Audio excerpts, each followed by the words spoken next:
Students, lecture number 6 है इस unit का। This is last lecture.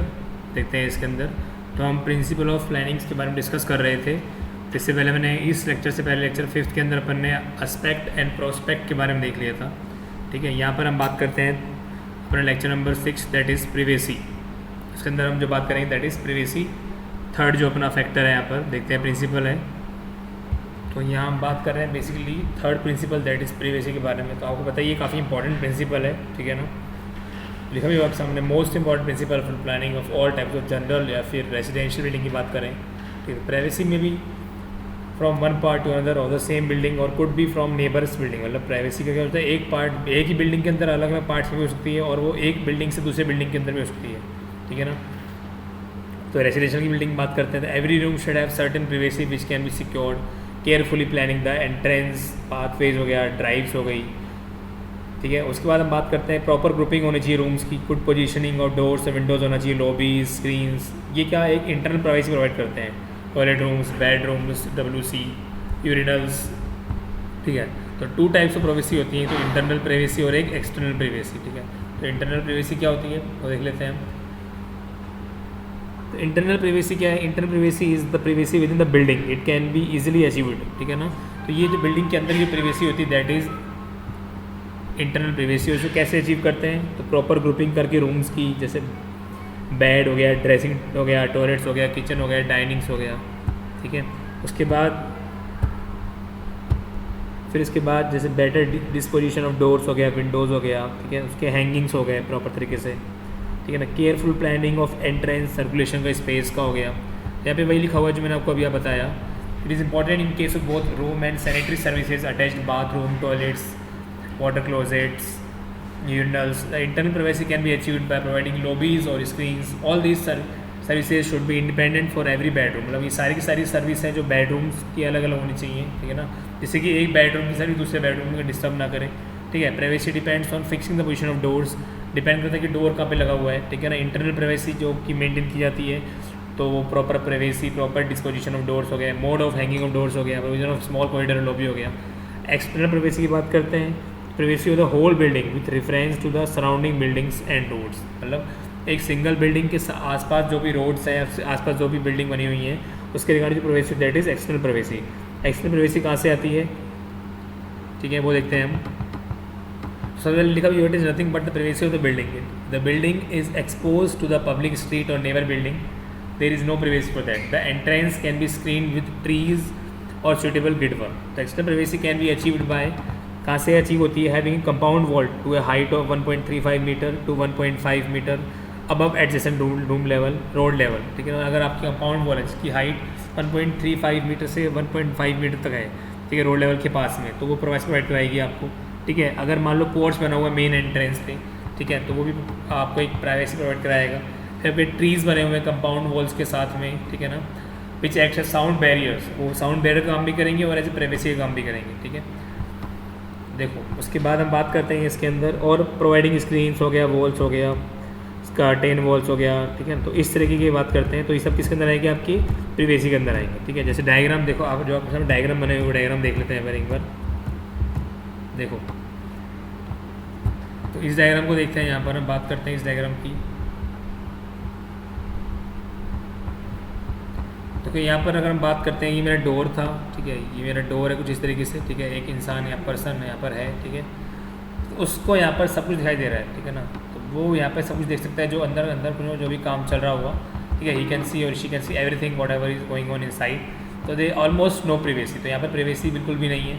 फिर हम बात करते हैं सेकेंड जो बी बना हुआ है, यहाँ पर एक पर्सन यहाँ पर है, ठीक है, वो अगर यहाँ पर है तो डोर कुछ इस तरीके से है, तो यहाँ पर मॉडरेट प्राइवेसी है। इसके कंपेयर में यहाँ पर जो स्पेस है वो क्या है, कम है, ठीक है, देखने वाला।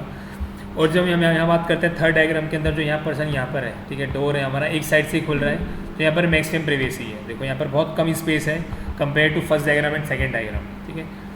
तो ये सी जो अपना डायग्राम था उसके अंदर से कम प्राइवेसी है, ए और ए के अंदर ऑलमोस्ट नो प्राइवेसी है, बी के अंदर मॉडरेट प्राइवेसी है, ठीक है। फिर हम बात करते हैं फोर्थ जो अपना प्रिंसिपल ऑफ प्लानिंग्स पढ़ रहे हैं, प्रिंसिपल फर्नीचर रिक्वायरमेंट, ठीक है। तो फर्नीचर का जो बहुत इंपॉर्टेंट फंक्शनल रिक्वायरमेंट होता है रूम के अंदर, चाहे लिविंग रूम हो, चाहे ड्राइंग रूम हो, किचन हो, क्लास रूम हो, ऑफिस रूम हो, लेबोरेटरी हो, हॉस्पिटल हो, उनकी खुद के हर जगह के अपने अलग फर्नीचर रिक्वायरमेंट्स होते हैं, ठीक है। एक रूम में इस तरीके से स्पेस होना चाहिए कि फर्नीचर भी आ जाएँ और मैक्सिमम लोग भी बैठ जाएँ, और ऐसा भी नहीं लगे कि बहुत ज़्यादा क्राउडेड एरिया हो।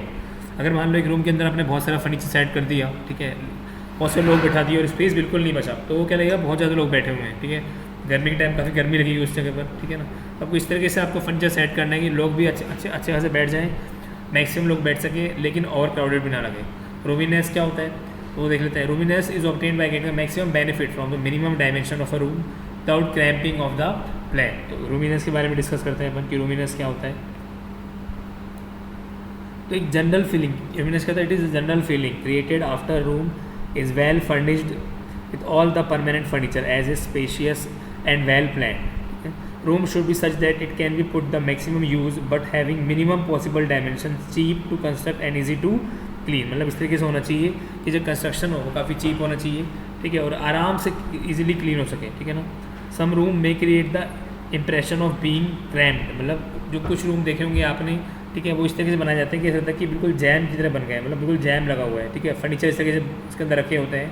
लेकिन सम रूम देखते हैं तो कुछ रूम देखते हैं कि हमको एक टनल लाइक फीलिंग आती है, तो वो भी गलत हो जाता है। A square room has a no advantage and rectangle room of the same floor area gives a better outlook। जो स्क्वायर रूम होता है उसको कोई भी एडवांटेज नहीं होता, लेकिन जो रेक्टेंगल रूम होता है, ठीक है ना, उसी सेम फ्लोर एरिया पे हमको बहुत बेटर आउटलुक देता है, बहुत अच्छा आउटलुक देता है, ठीक है। फिर हम बात करते हैं इसके अंदर लिखा भी हुआ है, rectangle room is more useful than a square room in the same area. The length and the width ratio of a good room should be between 1.2 to 1.5। मतलब जो यहाँ पर रूम का एरिया हो गया आपका, तो वो जो आपका मतलब रेशो है लेंथ का और जो विड्थ का जो आपका रेशो है, एक पर्टिकुलर अच्छे रूम की बात करें तो 1.2 से लेकर वो 1.5 के बीच में होना चाहिए। A ratio more than that creates a bad effect, ठीक है, इससे ज़्यादा रेशो का तो बहुत बुरा इफेक्ट दिखाई देगा। A small room should not be made unnecessary too high, और जो छोटा रूम है, ठीक है, वही बहुत बड़ा हाइट में नहीं बनना चाहिए, उसकी हाइट बहुत ज़्यादा नहीं होनी चाहिए, ठीक है। नेक्स्ट चलते हैं इसके अंदर अपन, ठीक है। तो यहाँ पर देखो आपके सामने रूम्स के बारे में दिखाया हुआ है, देख लेते हैं हम एक बार।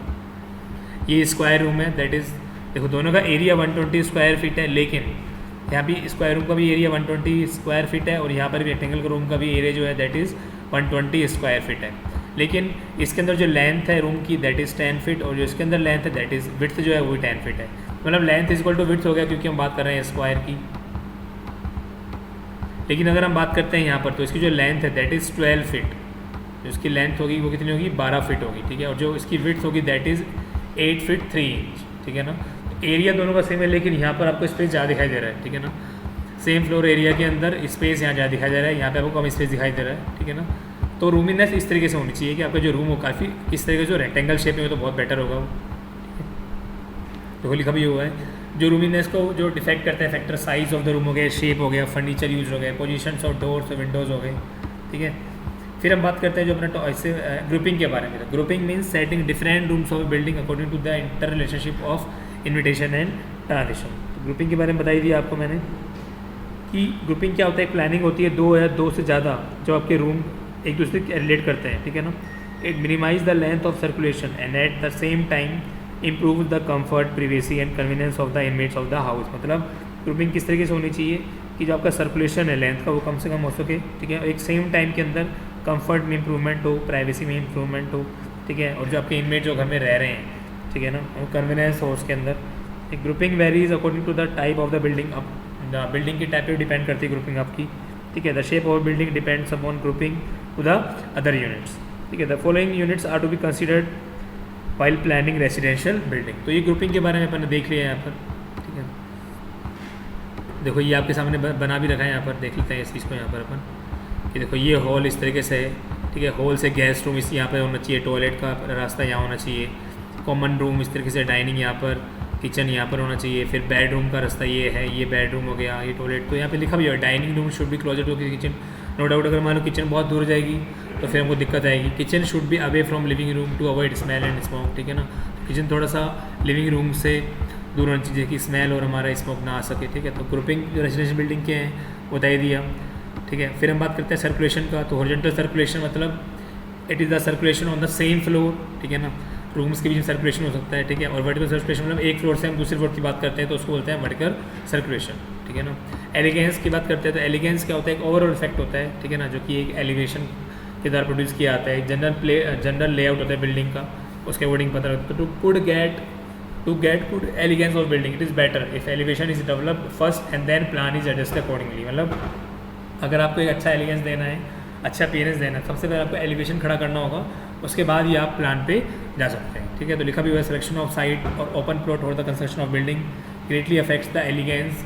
Building located in depression will give bad elegance whereas building on elevated spot gives an impressive appearance. मतलब डिप्रेशन के अंदर मतलब बिल्डिंग है, मतलब नीचे अगर एलिवेशन में बिल्डिंग है तो वो बैड इंप्रेशन देगी, लेकिन अगर आपकी जो बिल्डिंग है उसकी हाइट ऊपर है, एलिवेशन पे है, तो वो अच्छा इंप्रेशन देगी, ठीक है। इस लेक्चर में यही बात करते हैं, यहीं पर हमारा यूनिट नंबर 3 खत्म होता है। नेक्स्ट लेक्चर में यूनिट नंबर अपन 4 स्टार्ट करेंगे, ठीक है। तब तक के लिए बाय बाय, टेक केयर।